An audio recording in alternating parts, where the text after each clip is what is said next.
Hey everyone, my name is Rick Gualtieri, and this is another Tales of a Midlist author.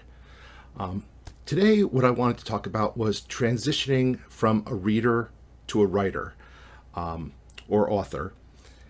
And now, the first question you might be asking yourself is, well, duh, isn't that what the point of this whole series is? And yeah, you're right. But that's mostly talking about the mechanics, the marketing, the writing, um, you know, how to be a good, I guess, author citizen, if you will. And here, let me take these off because I get a nasty screen glare in them, and you know, not that I'm like watching porn or so while I'm taping these. It's just my notes, but even so, I think it's distracting.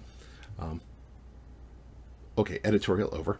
Now, anyway, what I wanted to talk about, and this was something that was brought up in my Facebook group, Team Twat Waffle. If you get a chance, check it out. But the concept was, well, what if I'm what if I'm heavy into social media? I'm following my favorite authors. I'm in like author groups. I'm like active on Goodreads, places like that, and then I make the transition from reader to author. What changes? So, I mean, bottom line is, you know, in theory, not a lot, but functionally, probably quite a bit. Because the thing is, anytime you move from being, I don't want to say an outsider, but you move from being an outsider on an industry to an insider in an industry, things change because even if you're still a customer, you're no longer, I guess, you have too much information to make, I guess, a good judgment as a pure customer, if that makes sense. Um, so yes, things definitely change. Um, and it's possible relationships change as well because I mean let's be honest, every author out there is different. Some are very welcoming. They love the fact that you come to them and say, hey, you inspired me to take the plunge and like follow my dream and write my first story. um, some might be a little creeped out by that, depending on how you put it, or how enthusiastic you put it. Some might just be like, okay, that's nice, your competition now. But I think the majority, especially in the indie world, at least I hope they will, are just going to be like ecstatic, like that is awesome, welcome to the club. Now, how it goes from there forward, that's that can go be a little different. And I just wanted to talk just give a couple guidelines that I think are are handy. It might not fit your scenario 100%, because I don't have an hour to talk here. But I'm going to try to go over some like common scenarios that you might see on Facebook, Goodreads, other places. Um, I'll say this, assuming you're not a sociopath or like borderline psycho. Probably the first thing to ask yourself is, and this of course also assumes that you're active on on social medias. If you're not, I'm actually not sure how you found this video series. But assuming you are, chances are you've seen indie authors or authors in general do something annoying that ticked you off. Whether it was coming to a group in spam, whether it was just give a haughty attitude, of, like you're discussing the ending to Stephen King's The Stand, and comes in, well, as an author, my opinion is, and just gives you some arrogant crap like that. You've probably seen things that have turned you off and made you just want to reach through the screen and punch somebody. Well, my first thing would be, before you do anything, ask yourself, would that annoy me? That's usually, I find, a pretty decent guide to just step back and be like, well, before I took this plunge, would that have annoyed the crap out of me? If the answer is yes, then maybe you should step back from it. And if the answer is yes, and you still decide to go forward with it, I got to be perfectly honest, that might say, that might be some warning bells right there. That maybe, just maybe, things are going to be a little turbulent, but not necessarily. But I'm just offering that as a guideline. So, in the transition from reader to author, and I've had it happen to me a lot, and I think it's awesome. But I know a lot of other authors have had it happen where people have reached out and said, "Hey, I like your books. You've given me inspiration. I want to follow in your footsteps. What do I do?" Now, personally, I'm really cool with giving advice. And I think a lot of people are cool with giving advice. And a lot of it, though, depends on, like, how much you're asking for versus how much you're willing to listen. Listening is key. I've gotten turned off by a few requests because people refuse to believe the whole concept that this is a lot of hard work. They're like, no, what's the secret? And there is no secret. It's a very competitive field. It's very hard to succeed in it. And just because you could write 100 books and still make 0 sales, there are no guarantees. And a lot of people, some people just do not want to hear that. They're like, no, I just wrote a story and I know it's the best thing ever. Don't be that person. Acknowledge that you are starting from 0. Now, here's the thing with asking for advice. As you are moving from from reader to author, I would say, now some people are going to be direct with you. Some people might just say, hey, I'm willing to give you a little bit of advice, but I don't have time to be your mentor.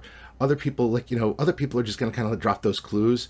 Maybe they're just too polite to be like, okay, you're pushing too hard. I would say, take cues. If somebody is being forthcoming and really, really helpful, that's cool. If somebody is kind of if they're kind of dropping hints like, hey, I'm really in the middle of something, I'm busy, and you're like, no, just real quick. Take that cue that maybe they're cool with talking to you, but you might actually be bothering them in the middle of their writing day. Don't be don't be clueless. I know there was a recent thing on Facebook following Con Carolinas. I think Shauna McGuire and I think John Hartness shared it, talking about authors talking in a circle, just hanging out with each other, and a few people trying to shove their way into it and not taking the hint that, okay, guys, this is kind of a closed circle. We really don't want you talking here. We're kind of talking amongst ourselves. Take cues, take the hint. I would say, but the hint goes both ways. I've had people write to me and be like, "Hey, I'm really sorry about bothering you," and it's all apologetic, and I'm like, "Guys, it's cool. Don't worry about it. If you have any questions, I'm happy to answer." And yet, everything they hit me with afterwards is, "Oh, I'm so sorry to bother you again." And it's like, here's the thing: the hint that hint goes both ways. 'Cause sometimes people are giving you a subtle hint of, okay, I don't have a lot of time to help. Other times, though, they're giving that subtle hint of, "Hey, it's cool. Ask me." In which case, just cut through the whole once or twice is cool, but afterwards, if people are saying, "I'm willing to help," just take the hint and actually take it. Talk to them as a real person and just get to the point. I would say keep in mind the concept of of overdoing it, and this is different for everybody. But there does sometimes reach a point where where you can overdo it, where you really are just kind of impugning on somebody's day. And I do try to tell people if I am doing something, if I'm busy. If I don't say I'm busy, chances are I'm happy to talk, especially in the evening. If I'm just watching TV, unless it's something I really want to watch. I've told people before, they're like, "Oh, I'm probably taking up your time." I'm like, "No, I'm cool. This is my downtime. Let's chat." Whatever the case, though, unless somebody is horribly rude to you, and I don't mean they give you hints and then finally lose their stuff. I mean, if they're just outright rude, "Hey, I'm a big fan. I just started. You inspired me. I'm a writer now too." And they're like, "Yeah, that's nice. Go fuck yourself." I would say outside of that, don't lose your crap. People are busy, and people who do this as a full-time job, chances are they especially if you catch them in the middle of the day, you've caught them in the middle of that work day. So don't lose your don't lose your mind. With any of this. And hey, if sometimes they're slow getting back to you, sometimes, hey, things happen. I put down my phone to charge, I go to bed at night, keep that in mind, in short, I would say almost like, I don't want to say treat it like you're dating somebody and not being a creep, but in some ways it's kind of like that. Be a good citizen, and if and a lot of people will be cool to you back. So that with that regards, and just keep in mind that unless somebody specifically has said yes, I agree to mentor you, they're really not your mentor. They're they are taking time out of the day to help you. Doesn't mean you have to kiss their ass or anything, because that can be a little weird, but just keep that in mind. You're working from to be a professional. They're kind of already at that professional level. So just keep that in mind. All right. I would say this as you're moving along. One thing I notice is that when people create their first book, holy crap, all they want to do is go nuts on Facebook and Twitter and things with the writer memes. Oh, shouldn't you be writing? Oh, it's like, keep calm and keep writing. Some of them are cute. I'm going to tell you that they're overplayed and they get old really quickly. And most of them are not nearly as clever as they think. So I'm not saying you shouldn't be proud and stuff. I'm just saying that, and I think after you do it a couple times, you realize, you step back and you're like, okay, that's probably annoying. Just a minor thing. Most writer memes, I got to be honest, are not that good. Now, in a lot of cases, you might be in an author group or a reader group or a group on Goodreads. Keep in mind the rules of the group, who's moderating the group, and the general attitude. Some authors do not like other writers in their groups. And if they find out you're a writer, they'll probably give you the boot. Others, and I'm happy to say Team Waffle, we're very welcoming of other writers in there. One thing, though, and I think you'll find this universal in almost every group, is don't spam. And this is another thing you'll see often, where somebody will be like, oh, I wrote my first book, now I need to tell everybody. And that means everybody. It's like, and it's one thing to tell your friends and family and be like, hey guys, and get congratulations. It's another thing to just shove yourself into a conversation that has nothing to do with you. And just be like, well, you're talking about Bigfoot here, and I just wrote a book about Bigfoot, and you need to read it. It's kind of obnoxious.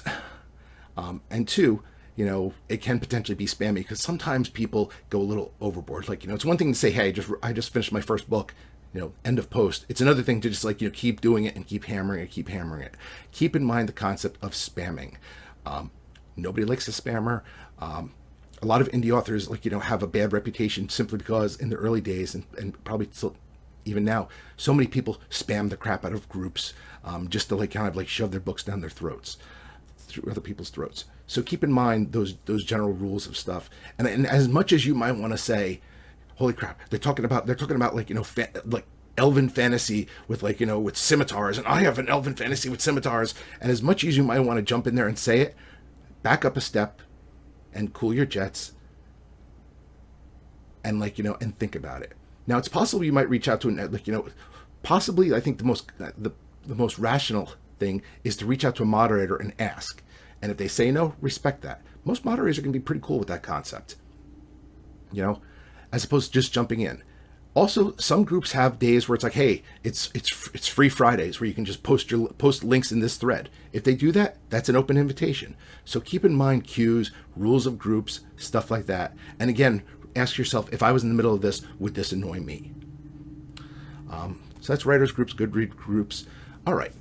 One thing that changes is reviews and ARC teams. ARCs are advanced review copies, and this is typically you get a book for free. It's right before release or right around release, and the idea is you read it and you review it.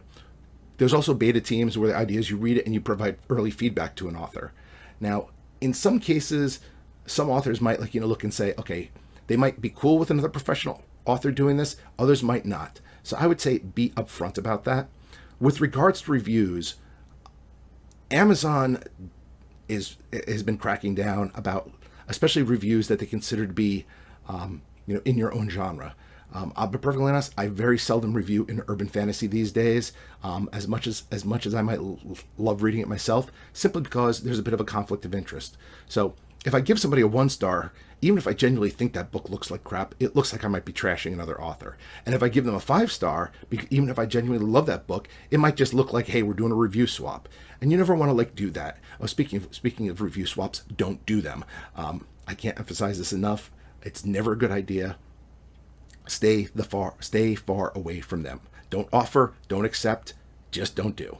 It's not a good idea, because at some point it probably will come back and just kind of haunt you, because those are almost all tainted.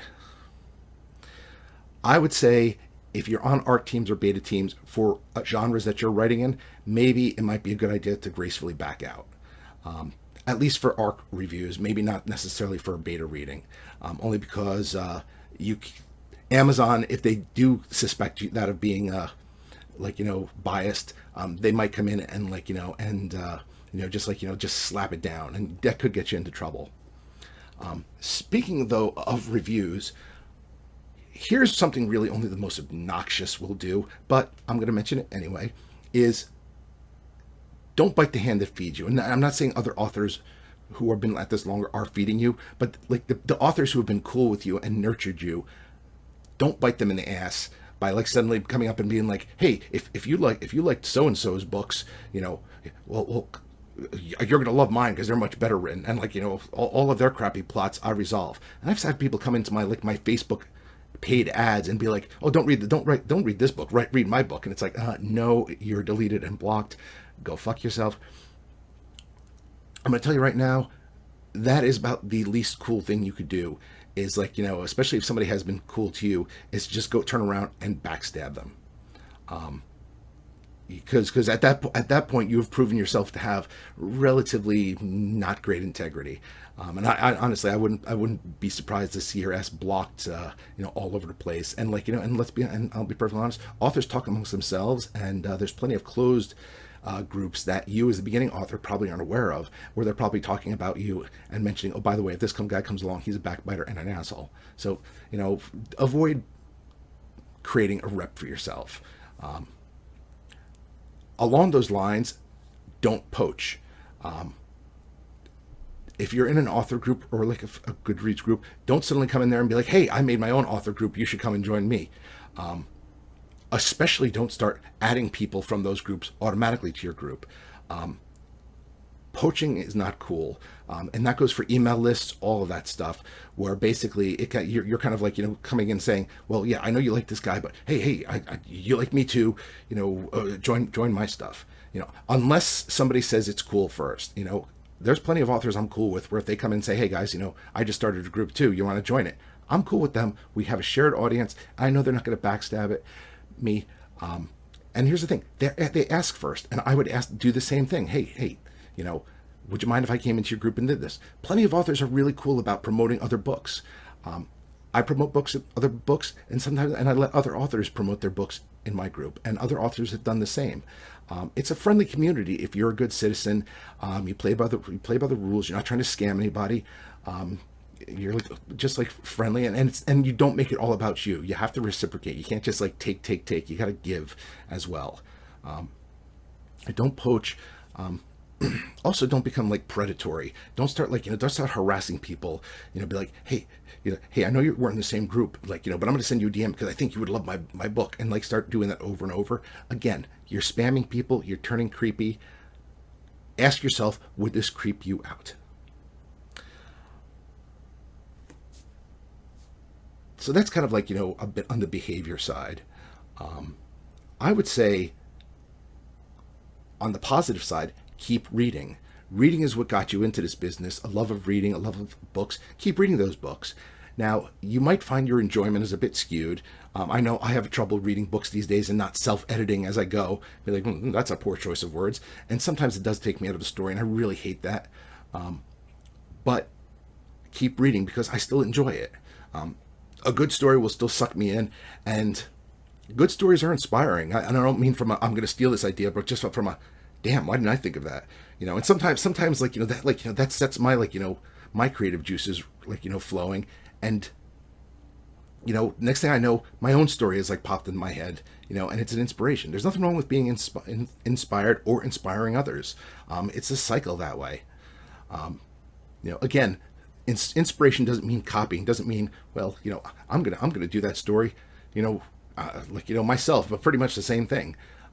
There's nothing wrong with with looking at watching, say, Star Wars and saying, okay, well, what if something went completely off this rails, and let me build from there and create my own world from it.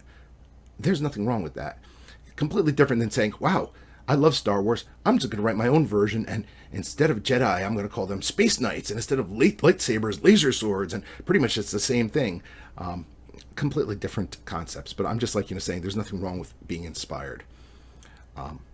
I mentioned this before at the beginning, but recognize that you're starting from zero. This is a major, major issue in the indie author world where people come in and they immediately are like, okay, I wrote my first book. Where's my USA Today title? And where's my riches? And when they don't get it, they get really friggin' huffy.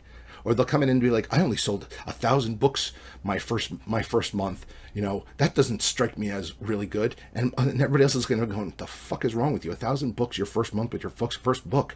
Most of us would have been like dancing in the halls for that. Understand that you're starting from zero.